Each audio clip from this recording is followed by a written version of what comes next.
Atenção! Começa agora uma teleaula de Física do Ensino Médio. Você vai assistir a teleaula de número 7. Bons estudos!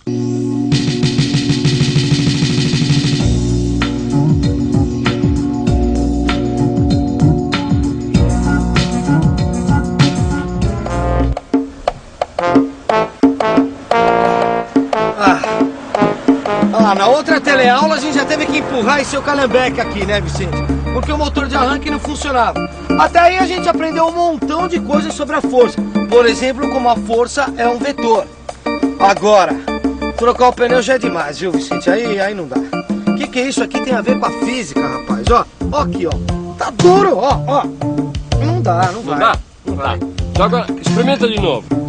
Tá bom, vamos lá. Vai. Ô, rapaz! Viu só?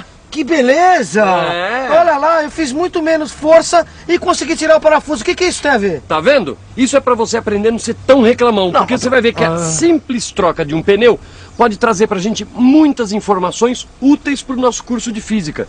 É verdade. Hoje você vai conhecer uma grandeza chamada momento da força ou torque. Vai saber as condições de equilíbrio de um corpo e também o que é centro de gravidade. Na física, existe uma grandeza que está diretamente associada à capacidade de uma força girar um objeto. Essa grandeza chama-se momento da força, ou torque. E nesse nosso caso aqui, tirar os parafusos de uma roda tem tudo a ver com o momento da força e com o torque, com esse conceito, compreende?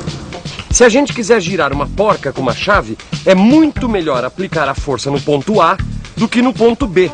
Quanto maior a distância entre o centro da porca e o ponto onde a força é aplicada, mais fácil fica girar essa porca. Tá parecendo que nessa história tá tudo relacionado com a distância onde a força é aplicada, é isso? É exatamente isso, você acertou na mosca, Rosinha. Vem cá um pouquinho. Olha só, empurra bem no meio do portão, bem no meio, olha. Eu vou empurrar, hein, olha lá. Vai. Olha aqui, tá vendo? Pra segurar o portão eu preciso de muito menos força do que você que tá empurrando. Ah, não fala que eu sei. Isso acontece porque a distância do ponto de aplicação da sua força até a dobradiça é maior. Esse negócio tem a ver com distância mesmo, Maristela. Exatamente, Rosinha. Olha, a Rosinha tem toda a razão. Na verdade, quando a gente quer analisar a capacidade que uma força tem de girar um corpo, a gente precisa considerar duas coisas. Primeiro, o valor da força. E segundo, a distância que existe entre o ponto de aplicação da força e o ponto em torno do qual o corpo gira. Entendeu? Bom, você já conhece a grandeza que representa essa capacidade de uma força girar um corpo. Momento de força ou torque. Exatamente. Olha, e chamando esse momento de M, a gente pode definir o valor da grandeza como M igual a F vezes D. Onde M representa o momento da força, F representa o valor da força aplicada e D é a medida da distância do ponto de aplicação da força até o centro de giro. Momento é igual a força vezes distância. E a gente tem aqui um exemplo prático para entender direitinho essa definição.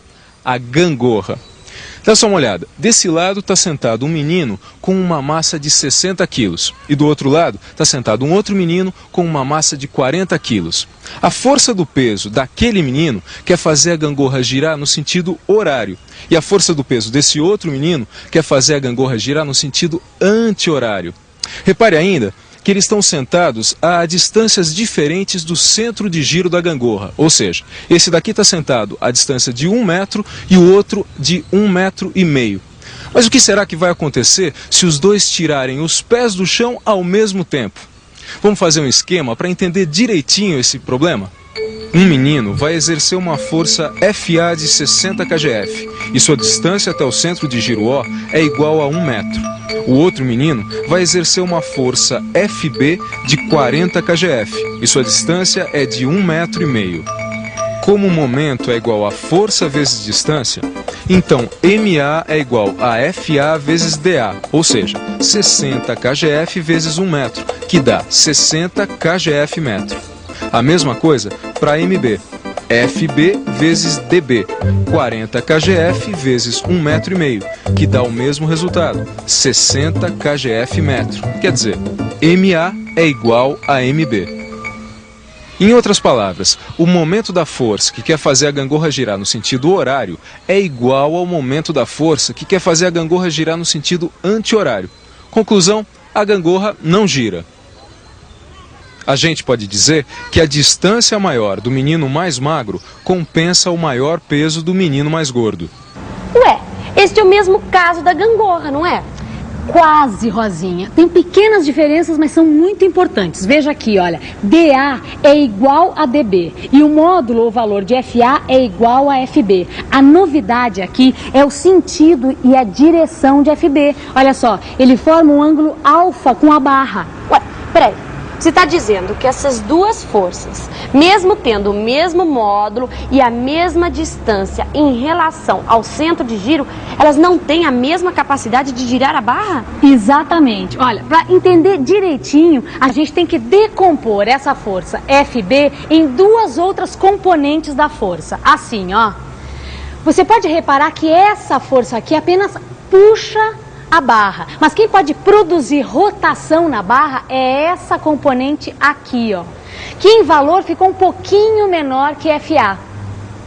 Então FA tem maior capacidade de girar a barra que FB. Exatamente, Rosinha. Olha, pode registrar aí, numa situação como essa, onde as distâncias são iguais e as forças têm os mesmos valores, a força que tem o maior momento é aquela que atua na direção perpendicular à barra, entendeu? Então, a nossa definição final do valor do torque ou momento de uma força fica assim, ó. Momento é igual a força vezes distância vezes seno de alfa. Observe que quando o ângulo alfa é igual a 90 graus, o valor do momento é máximo, pois seno de 90 graus é igual a 1. Nesse caso, a força e a barra estão perpendiculares. Ô Vicente, esse conceito de momento é uma parada e tanto, hein? É mesmo. Olha, uma pequena força pode ser transformada num grande momento. É verdade. Ó, esse macaco aqui tem a ver com esse conceito, não? Ó, pensa bem. Eu venho aqui, faço uma pequena força e consigo levantar esse carro que tem uma massa e tanto, rapaz, ó. É verdade. Agora, o macaco já é um sistema um pouco mais complicado, né? Mas, na verdade, tem um ótimo exemplo disso num instrumento que o homem usa desde a antiguidade e que é um bom exemplo dessa história de momento. Não vai dizer que é uma alavanca. Exatamente, uma alavanca. Imagina que alguém quer mover uma pedra com o auxílio de uma alavanca de 1 metro, mais ou menos. Sei, tô imaginando, Tá imaginando? Uhum. Então, para fazer isso, ela apoia a alavanca sobre uma pedra menor que está a 20 centímetros da pedra grande e faz uma força de 40 kgf perpendicular à alavanca. Ah, então a alavanca vai girar em torno da pedra pequena, que vai ser o centro do giro, não é isso? Isso! Agora, o momento da força aplicada pela pessoa deve ser igual ao momento da força que a barra vai exercer sobre a pedra lá do outro lado da barra. Então fica assim, a força aplicada sobre a pedra, que a gente não sabe e vai chamar de F, vezes a distância da pedra maior até a pedra menor, que é 0,2 metros, tem que ser igual à força que a pessoa aplica, que é 40 kgf, vezes 0,8 metros, que é a distância da força aplicada ao centro de giro, que é a pedra pequena. Isolando F e fazendo as contas, a gente chega ao seguinte resultado. F é igual a 160 kgf. Quer saber de uma coisa? Depois dessa boa noção da grandeza momento, rapaz, tem um assunto que me deixa com a pulga atrás da orelha. O que é? O equilíbrio, Vicente. Não é? Ó, o equilíbrio. Ó, repara. Bem lembrado, Gil. Bem lembrado. Ó, aqui, ó. É, ó. Equilíbrio. Eis aqui uma situação de equilíbrio. Duas crianças puxando uma caixa com a mesma força, na mesma direção, só que em sentido contrário. Ou seja, a força resultante é igual a 0 e a caixa fica aí, paradinha. Agora, será que basta que a força resultante seja igual a 0 para que a caixa fique em equilíbrio? Vamos ver? Aí, viu? Nesse caso, a força resultante também era igual a 0, só que isso não bastou. A caixa não ficou parada, ela girou. Então, afinal, o que será que é necessário para que um corpo fique em equilíbrio? Bom, vamos lá. Para que um corpo fique em equilíbrio, são necessárias duas condições. Primeira, a soma de todas as forças que agem sobre o corpo seja nula. E segunda, a soma soma dos momentos dessas forças com relação a um ponto também tem que ser igual a zero. É isso mesmo, Maristela? Tá perfeito, Rosinha, mas dá uma olhada nesse exemplo prático para você entender direitinho. Olha só, aqui eu estou com 3 bolas iguaizinhas que estão penduradas nesta barra aqui. A distância entre cada uma dessas marcas é de 10 centímetros e a barra está presa exatamente pelo meio, certo? O problema é o seguinte, onde é que eu tenho que pendurar esta bolinha aqui para que a barra fique completamente em equilíbrio? Bom, vamos imaginar que cada bolinha dessas pesa 1 Newton. Newton é a unidade de força usada pelo Sistema Internacional. Bom, deixa eu ver. É melhor fazer um esboço do problema. Eis aí o esboço do problema. Bom, para a barra ficar em equilíbrio, a primeira coisa que tem que acontecer é que a soma das forças deve ser igual a zero. Bom, são 4 forças envolvidas. F, F1, F2 e F3. Vamos supor que as forças dirigidas para cima são positivas e as para baixo negativas. Então fica assim, F menos F1 menos F2 menos F3 é igual a zero. F1, F2 e F3 são negativas porque estão dirigidas para baixo. Agora é só substituir os valores e chegamos ao resultado. F é igual a 4 newtons, o que é muito lógico, afinal é o fio que aguenta o peso das 4 bolas. Mas falta ainda a segunda condição para o equilíbrio. A soma dos momentos das forças também deve ser igual a zero. Bom, vamos chamar de M, M1, M2 e M3 os momentos das forças e combinar o seguinte: o sentido horário de rotação é positivo. A força F3 é a única que faz a barra girar no sentido horário. E repare que a força F não faz a barra girar, já que está aplicada no ponto de suspensão. Então, fica assim: F3, D3 menos F2, D2 menos F1, D1 é igual a zero.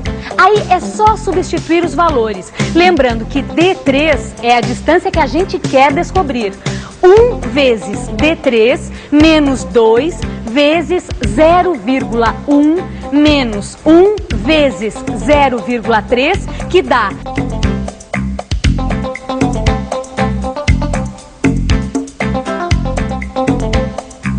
0,5 metros. Traduzindo, a gente precisa amarrar a esfera a meio metro do ponto de suspensão.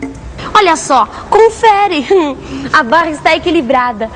Quer dizer então, Maristela, que para resolver os exercícios de equilíbrio é só checar essas duas condições e ver o que está faltando? Mas nesse caso que a gente acabou de resolver, o peso da barra foi desprezado e nem sempre isso é possível. Por esse motivo é que a gente tem que saber o que é centro de gravidade. É centro de gravidade?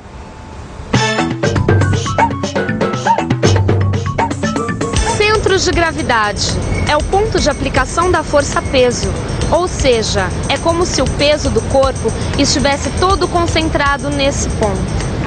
Com uns exemplos fica fácil de entender. O centro de gravidade de uma bola fica no centro da esfera.